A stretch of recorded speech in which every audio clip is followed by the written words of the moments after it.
nice acoustics. Can you scratch on those? Oh, you got your records marked.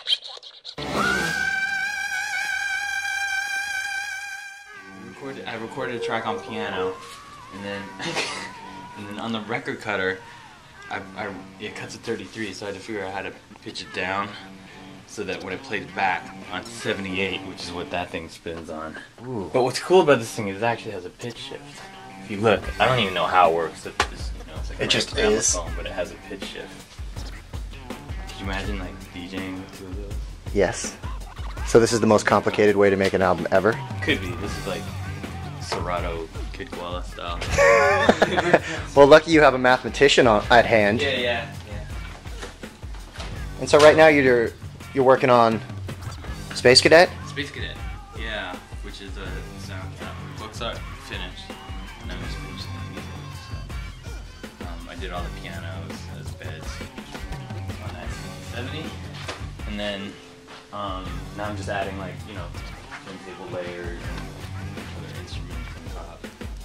Nice. Playing a lot of live instruments, and then recording it, and then cutting it to vinyl and manipulating it. That's the vinyl cutter. Yeah, that's what I cut the gramophone on. But that's the problem. Like this cuts at 33 and that plays at 78. So that's where the math equation comes into play. Yeah, that's really big. I see. He also doesn't speak.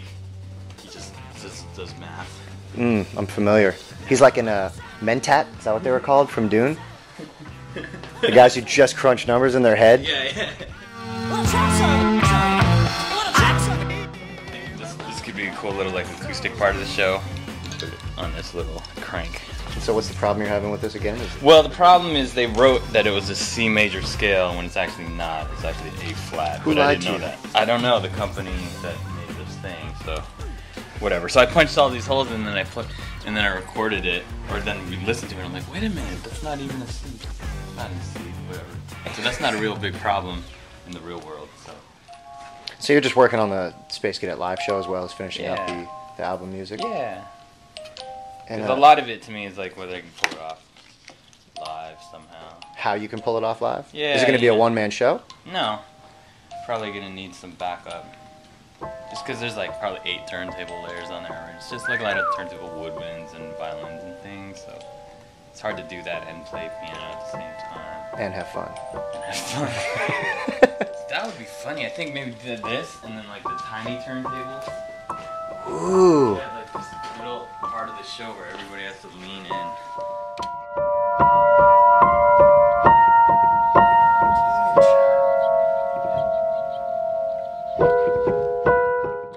Because I didn't put my real slip mat on there. Ah, yeah. You can make, I made little slip mats. Have you ever run those through a big system? No, there's no out on it, but maybe Vid can wire it, so it does. But right now it just has a little speaker. We can put that would be funny. That would be the smallest DJ set ever. So you could actually do this DJ set inside the RV. That would be perfect setup. Yeah, we'll do that. See, instead of bringing that piano into your RV, we'll just have the music box. Just like this, the music box and 2 mini turntables. Exactly. Oh, that'd be perfect. And with the record cutter, I can cut some custom. You cut 3-inch ones vinyl. that small? 3-inch vinyl? Yeah, you can, yeah. Sorry, excuse me. No, it's the creative process. Yeah, actually, if this place is actually looking neat, it's probably because I'm not doing anything. See, these are some records I cut.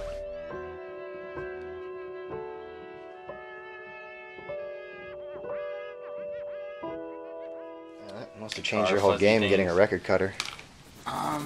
Yeah, it was fun, you know? Before, like, back in the Deltron era and stuff, we'd have to go just get them sent to the plant, and then we'd get 15 copies or something after a month. Yeah, it was a waiting process. It was a waiting process, and then it would be really expensive, and now you think of it, and you can have it on vinyl that afternoon? I only need 2 copies or 1 copy, not one. You know, if I want to cut it to 45 or something like that, just grab one, just do it once. You know, rather press. Scott told me you were just at Comic-Con. You did some work for the Scott Pilgrim versus the World. Yeah. What'd you do for the movie? Was it for the movie or the soundtrack? Or? Yeah, I did some tricks. Awesome. Are you a fan of the comic book? Oh, yeah. You've been following it? Yeah. That must have been really cool then. Yeah, it was really cool. Some people, it's like they had a real family kind of, low-key crew of people working on a film, but they went through the ringers, like with all the stunts that they had to do. You can tell this group of people have been through something together. I think they're so like. That's good. Brings them closer. Yeah. So it was cool. It was really great to be a part of. So we were down there just DJing for the premiere. It's like while people were coming into the theater, and then at Comic-Con they had a Scott Pilgrim like world. Really? This is a. Have you heard about this thing?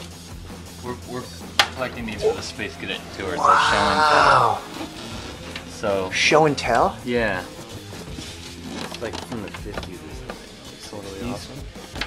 So we're gonna cut like some custom vinyl up there, and you can actually put in a slide from the book. Or so it's a slide. Okay, I get it. Yeah, there's like a little film reel that you can put in there. So yeah. Do you want a tour of the place? Yeah, I would totally love. Is that the set for the Mosquito book? Yes. Oh man. Chapter 1. And how far along is that? Side note, this is the emulator 2 that Ferris Bueller made famous. Or Depeche Mode, Depends on what click you ran with. Yeah, it depends if you were more John Hughes or more like, in order. Or both. This is the one he set up in his room where he was like doing the coughing. It takes floppy disks? 5-inch floppies. Do you have the coughs and sneezes? No, if someone has access to that, I would love to have that original sound. He's looking. Koala's yeah, looking. If you climb up this ladder, you can see those are from the sets for chapter 1? Chapter 1. Wow. And you and Corey built these? Actually, that was Corey and Louisa. I'm sculpting all the characters. And how far along is this project? How long ago? They're doing all the sets. How long have they been working on them? We're still doing sets. I can show you the other ones. There's like 12 chapters. It's the story about a mosquito trying to play jazz clarinet. Which is really hard for a mosquito. Yeah, you think. So this is all stuff from. This is the noodle shop. There's a noodle shop in the Mosquito book where the kind of love interest, she works at a noodle shop. Wow. And was Corey into making sets and models before, or is this something she just got into? No, she's a set designer. So. And that was part of the deal. It was kind of like she was so good at making these tiny miniatures, and then she'd be working on a film, spend months and months on this model, and then then they would build it full size. And then her model would just go into fall to the wayside. Yeah, and I'm like, what about the model? It's cool. So then this was sort of a perfect thing for both of us to work on, because her work is actually the end product. I want to check the other side of this out.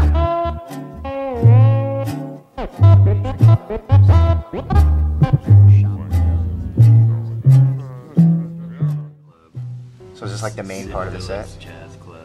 It's the jazz club that he's trying to get an audition in. This is the back alley of the jazz club block.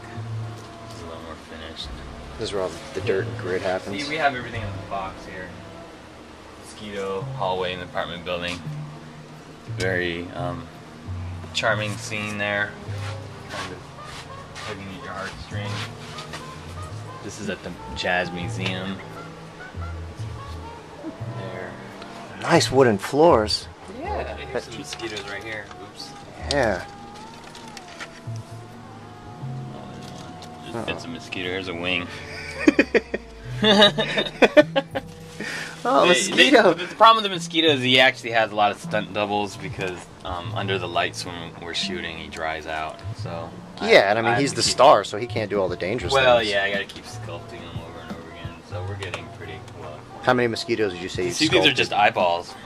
They're all just a mosquito, different eyeballs, so that if he's, or just, we can kind of like. So through this process, how many mosquitoes have you sculpted? Would you say? If you So venture to far, guess. about 40, but we've only shot the first scene. We're also gonna do some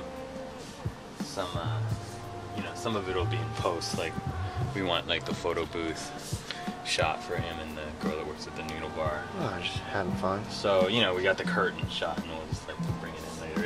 It was either this way, or we might still do it the other way, which is actually bring full size mosquito head and go to one of those booths and shoot it. Which we'll see what looks better. You know what I mean? I like that. I really appreciate it, man. Yeah, sure. Thank you so much Yeah, no, for thanks the for tour coming and by. everything. It was wonderful to see you and Yeah. see what you're up to, as always. Yeah, yeah. Well, And, you know, when hopefully the RV will meet us when we're on the Space Cadet tour. That would be wonderful.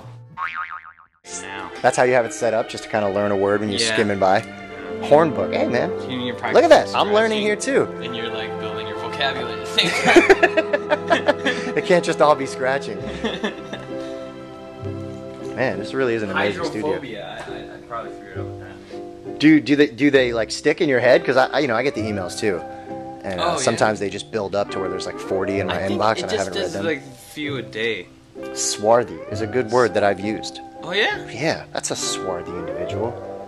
I You're guess- like the only dude I know who is swarthy? who would have used swarthy already. Am I considered swarthy? Are we considered You swarthy? are, Nick, because you've been biking outside all day.